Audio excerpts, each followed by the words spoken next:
I want to bring in Pushparaj Deshpande, spokesperson Congress, into this debate as well. And coming back to the point, Mr. Deshpande, many would suggest what could be an issue of corruption, what could be an issue of administration, what could be a basic logistical issue where questions need to be raised on how this statue fell in the time that it did, keeping in mind that crores were spent on it.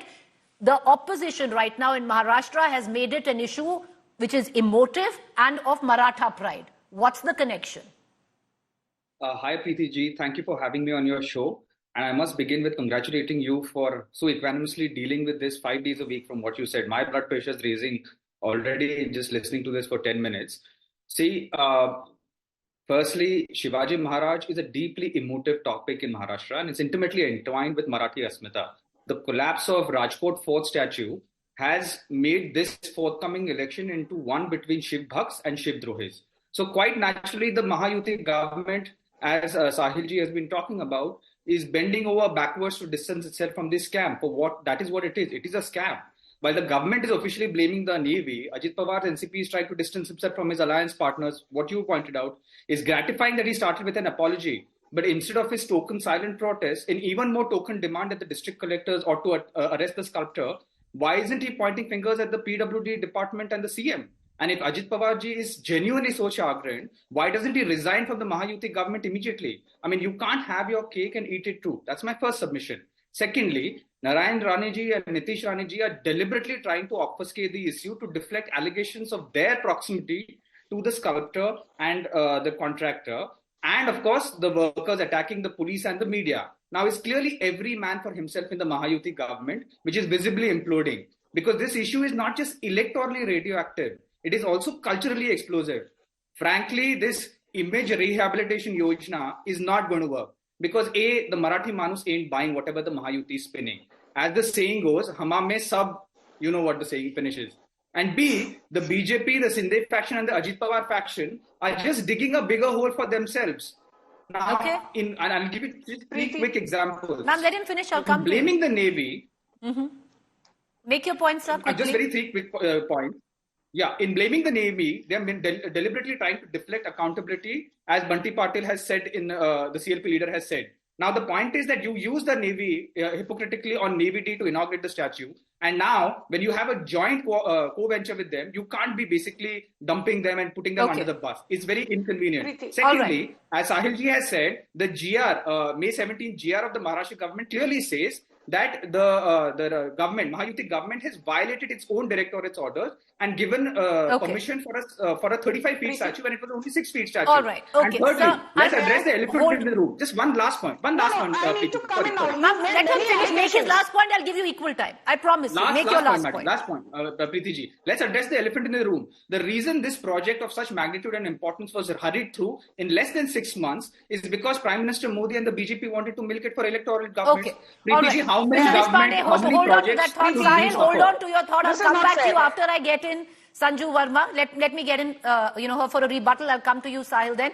Sanju Verma, the question is, other than, of course, the politics of it, there is a question which is plausible that the opposition is asking. They're asking you, who's the contractor? Is he the chief minister's son? And if not, and if yes, why no action, ma'am? You know, Preeti, I will first rebut to the allegations made by the Congress spokesperson.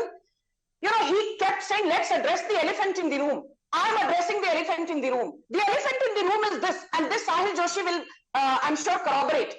The Chhatrapati Shivaji Smarak being built right in the middle of the Arabian Sea at a cost of 3,660 crores. The project was started when Devendra Fadnavis was the chief minister in 2016.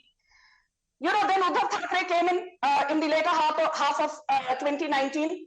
We know what happened. 2021, the construction of the Chhatrapati Shivaji Memorial in the middle of the Arabian Sea was discontinued by the Uddhav Thackeray regime, citing COVID. But this is the same Uddhav Thackeray regime which spent 30 crores per bungalow to renovate the houses of Shiv Sena, erstwhile Uddhav Sena councillors. This is the same Uddhav Sena which spent close to 3,953 crores to renovate the bungalows or offices or premises of people belonging to the Uddhav group who have their quarters in and around Mantralay. तो आपके पास शिवाजी स्मारक के लिए फुर्सत नहीं थी, पैसे नहीं थे, रिसोर्सेज नहीं थे. You used COVID as a facade, but you went about gratiating yourself and your councillors and MLAs. Of course, this is not the 35-foot statue we are talking about. This is going to be one of the largest statues in the world of 212 meters, even more higher and more splendid than the statue of Vallabhbhai Patel at Kevadia. My only point is this. FIR has been lodged, accountability will be fixed, but the same Uddhav Sena and Congress is talking about Chhatrapati Shivaji Maharaj, when in September 2022, we said that now INS Vikrant will have Chhatrapati Shivaji Maharaj's insignia. Rahul Gandhi said, ye to jumla hai. 1950. All right, Mr. Deshpande, quick rebuttal, 30 seconds. And then Sahil, I'll bring you in. Okay, ma'am, please, Mr. Deshpande. Can I get Mr. Deshpande? Quick 30 seconds for a rebuttal, Mr. Deshpande. Rahul Gandhi called this a jumla. So don't lecture the BJP, Mr. Go ahead, Mr. Deshpande. Come on. You'll never get your turn if you don't speak. Three quick points, Preeti ji. Sorry. Thank you for saving me on this.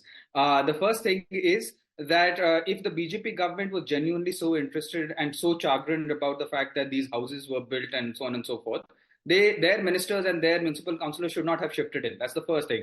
I mean, you can't be hypocritical about that. That's the first thing. The second thing is, they have been in government for 3 years. They could have started that the project in the sea. They've not done that. And thirdly, let us again keep the focus on where it is. This is not about the statue. Rahul Gandhi has 0 seconds for Sahil, I'm going to bring you in for the final 30 seconds.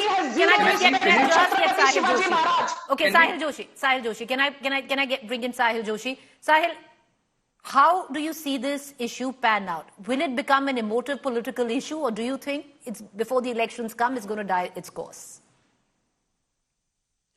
Well, Chhatrapati Shivaji Maharaj, specifically whenever it comes to the Chhatrapati Shivaji Maharaj, it always has become an emotive issue, and the Shiv Sena BJP has already faced the trouble because of this issue in 2004. I mean, I would just take you back to 20 years back when a writer called James Lane has written a book on Chhatrapati Shivaji Maharaj, and he used some gossip about Chhatrapati Shivaji Maharaj, which was not unconfirmed kind of a gossip in the book, and which created a huge controversy. After that, the Congress NCP, despite being in a government at that time, asked for a banning of the book, and then Prime Minister Atal Bihari Vajpayee had said that if you want, we can't ban a book. Rather than that, why don't you write another book to counter what has been written in that? That had made into a controversy by Congress NCP, and the election which was about to be lost, they won it in 2004. All right, so it's that big. That's what we're talking about. The political parties in Maharashtra know what happens because of that, and that is the reason why we saw that it started with. Sahil Joshi can never find anything nice to say about the BJP. I'm going to end it there. Sahil Joshi can never say anything nice about the BJP. That's the problem. All right, I didn't say anything bad about anybody. I just said what I wish I get you made a, dying 10 seconds of this debate, you've made a charge on my colleague Sahil Joshi, and I apologize to him because he hasn't been able to come out and say what he had to.